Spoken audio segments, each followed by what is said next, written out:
So yeah, everyone can see my screen now, right? Okay. Yeah, that's working. Yeah. Okay, Lizzie, please make the record. Yeah, it's working. I'll just give the other people a message as well. Okay, great. So thank you for everyone joining today, and it's been a while because the holiday, and I hope you all have a great holiday. Today we continues with the tax planning topic, and last time we focus on how the directors and sole traders can extract money from business. And today's focus will be meaning on some common tax relief and hope it can help. And I hope everyone after today can back to your business and check if you have already used them all or not. And if you haven't used them, if there's possible and you could use them, just make a well planning. Or if you would like to understand about some details, you could contact me and through the email, and I will get back to you. So let's go through the agenda first. The first thing today we will cover about is S612 Incorporation Relief. Yeah, I realized that when the webinar including some rules with the numbers, you may get confused.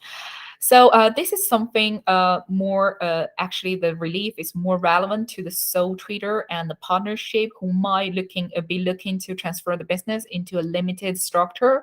So there are some certain relief you could use. So this is what S612 Incorporation Relief about. And next one, we're gonna talk about the capital allowance, which is a lot of clients come up with to ask me about.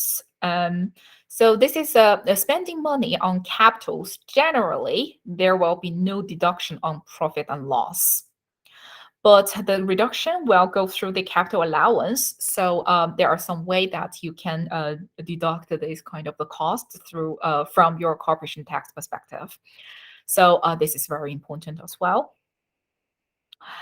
And after that, we will have recall the venture capitalized scheme, which is SEIS and EIS.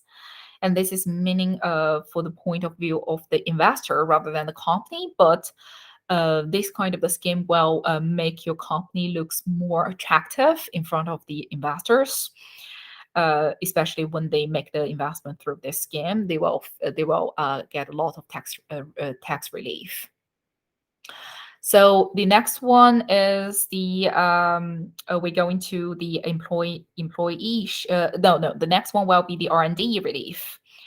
Which because it is very popular nowadays and it is really general benefits for a lot of business, but some people are always ignore it because they're thinking that it's too specific, but actually it is not. I will cover it later in the later topics.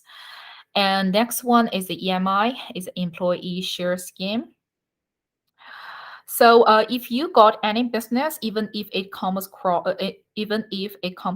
the single person company and you are looking to expand the business by bringing somebody new, you could actually offer them the EMI.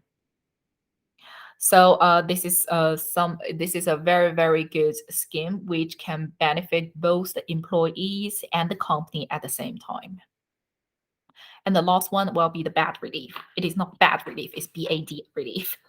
So, which is the company disposal relief, just in case that you come across with the winding up the business. And again, this is a very valuable relief you could use, and when you want to close down your business, no matter what reason it is. So yeah. First thing first, the S612 Incorporation relief. So as you can see from the recent government budget, there is a lot of benefit and the scheme comes out. For example, the super deduction relief and other relief like again I mentioned before, the SEIS, EIS, etc., R&D relief, right?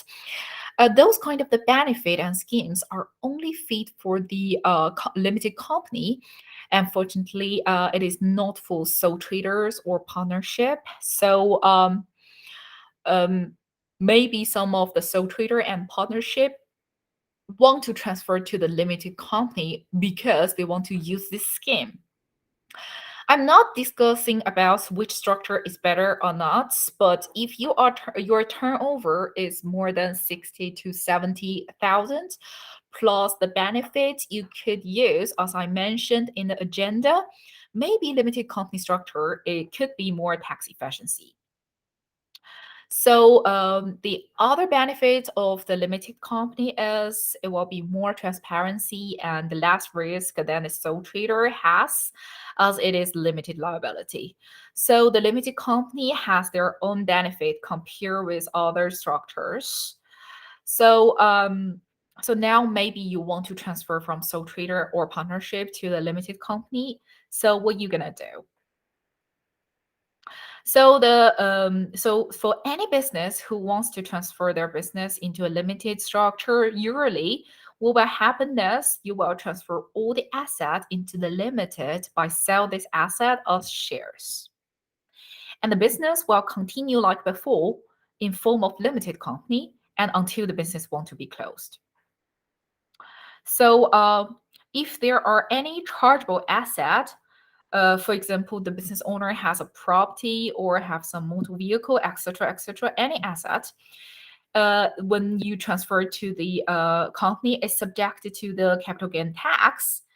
But under this relief, they could see they could see this kind of the consideration.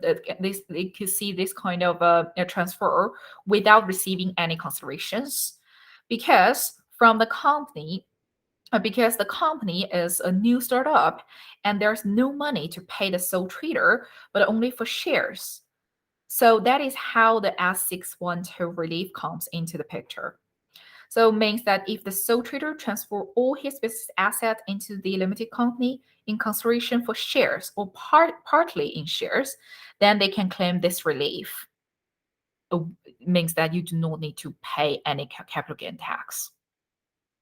And one of the benefit of this relief is it is automatically. You do not need to claim it. But I would like to highlight in here that um, the relief being ruled over by the capital gain tax relief when the business owner want to close the business in the end or sell the business, sell the shares, then the capital gain tax will kick in. But for today, it will postpone the tax liability for today's dates.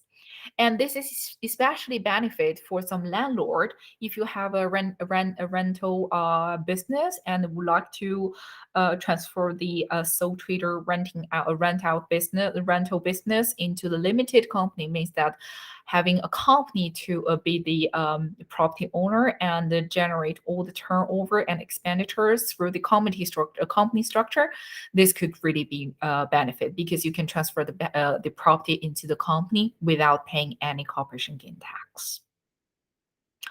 So yeah, so if you want to discuss, if you're a landlord who would like to discuss further about this relief, you can contact me.